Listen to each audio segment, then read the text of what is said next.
Hi everybody! Welcome back to Storytime with Miss Beth here at the Polk County Library. As you can see, today we're feeling a little bit of a jungle adventure, and the first book that we're going to read is Grumpy Monkey by Suzanne Lang. One wonderful day, Jim Pansy woke to discover that nothing was right. The sun was too bright, the sky was too blue, and the bananas were too sweet. Jim was confused. What's going on? Maybe you're grumpy, suggested Norman from next door. I'm not grumpy, Jim insisted.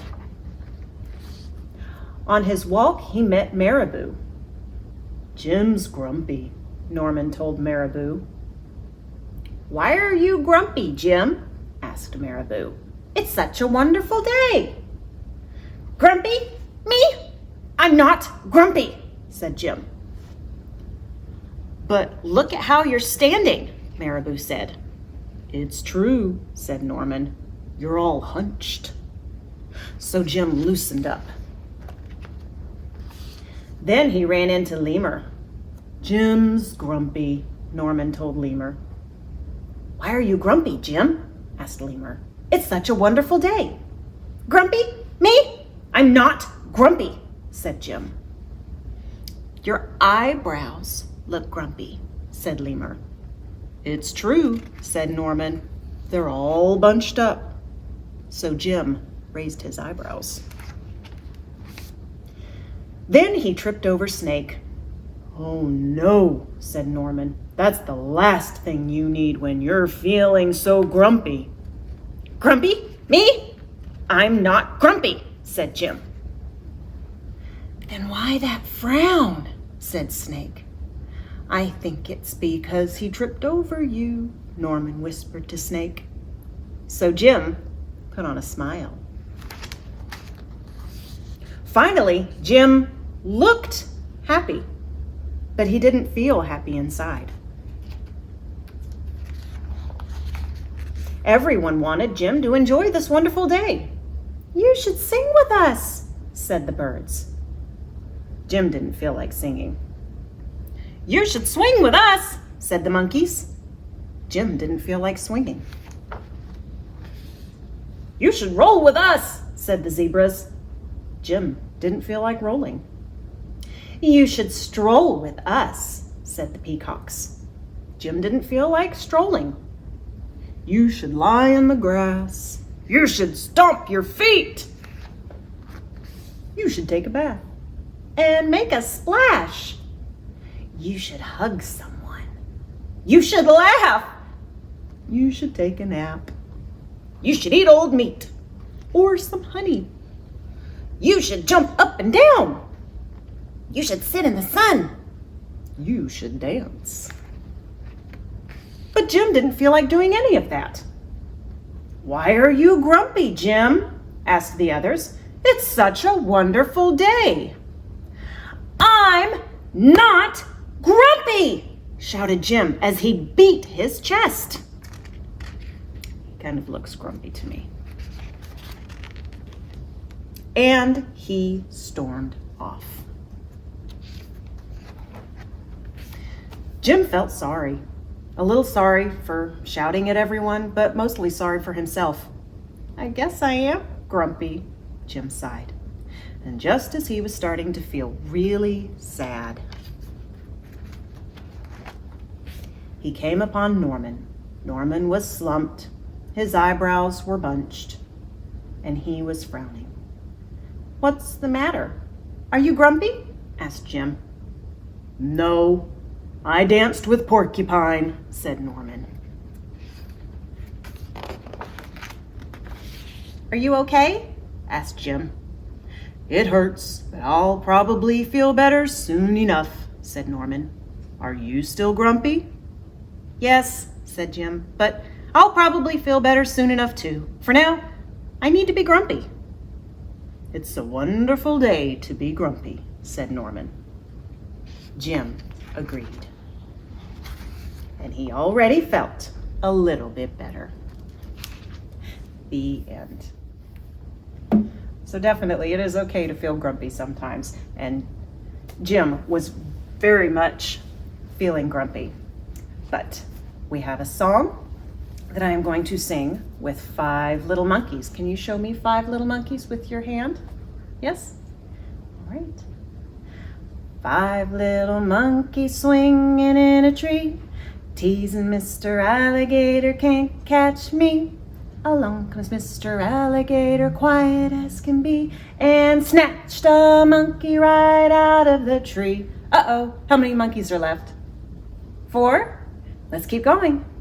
4 little monkeys swinging in a tree, teasing Mr. Alligator can't catch me.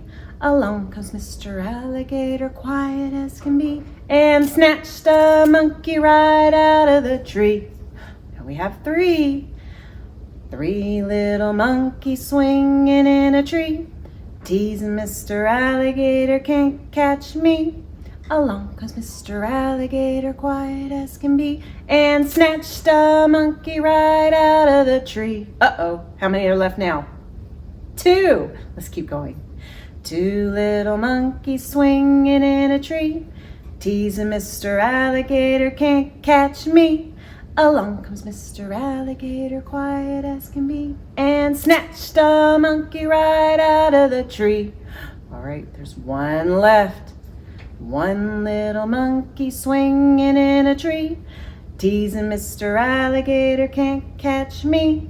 Along comes Mr. Alligator, quiet as can be, and snatched a monkey right out of the tree. Uh-oh, no more monkeys. Good job, guys. Thank you so much for singing that with me. Our very last book is going to be Giraffes Can't Dance. Do you think giraffes can dance? This says they can't. I guess we're going to find out what happens. This is by Giles Andreae. Gerald was a tall giraffe whose neck was long and slim, but his knees were awfully crooked and his legs were rather thin. He was very good at standing still and munching shoots off trees, but when he tried to run around, he buckled at the knees.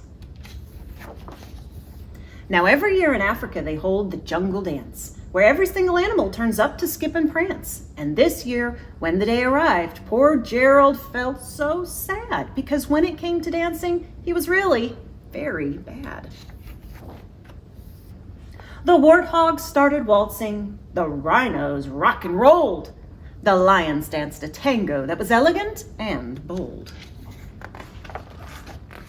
The chimps all did a cha-cha with a very Latin feel, and 8 baboons then teamed up for a splendid Scottish reel. Gerald swallowed bravely as he walked toward the floor, but the lions saw him coming and they soon began to roar. "Hey, look, clumsy Gerald," the animals all sneered. "Giraffes can't dance, you silly fool. Oh, Gerald, you're so weird." Gerald simply froze up. He was rooted to the spot. "They're right," he thought. "I'm useless. Oh, I feel like such a clot." So he crept off from the dance floor and he started walking home. He'd never felt so sad before, so sad and so alone. Then he found a little clearing and he looked up at the sky. "The moon can be so beautiful," he whispered with a sigh. "Excuse me," coughed a cricket who'd seen Gerald earlier on. But sometimes when you're different, you just need a different song. Listen to the swaying grass and listen to the trees. To me, the sweetest music is those branches in the breeze. So imagine that the lovely moon is playing just for you. Everything makes music if you really want it to. With that, the cricket smiled and picked up his violin. Then Gerald felt his body do the most amazing thing. His hooves had started shuffling, making circles on the ground. His neck was gently swaying and his tail was swishing round. He threw his legs out sideways and he swung them everywhere. Then he did a backward somersault and leaped up in the air. Gerald felt so wonderful, his mouth was open wide. "I am dancing! Yes, I am dancing! I am dancing!" Gerald cried. Then one by one, each animal who'd been there at the dance arrived while Gerald boogied on and watched him quite entranced. They shouted, "It's a miracle! We must be in a dream! Gerald's the best dancer that we've ever seen!" How did you learn to dance like that? Please, Gerald, tell us how. But Gerald simply twirled around and finished with a bow. Then he raised his head and looked up at the moon and stars above. We all can dance, he said, when we find music that we love. Good job, everybody. Thank you so much for reading those books with us today. And I hope that you join me again next time.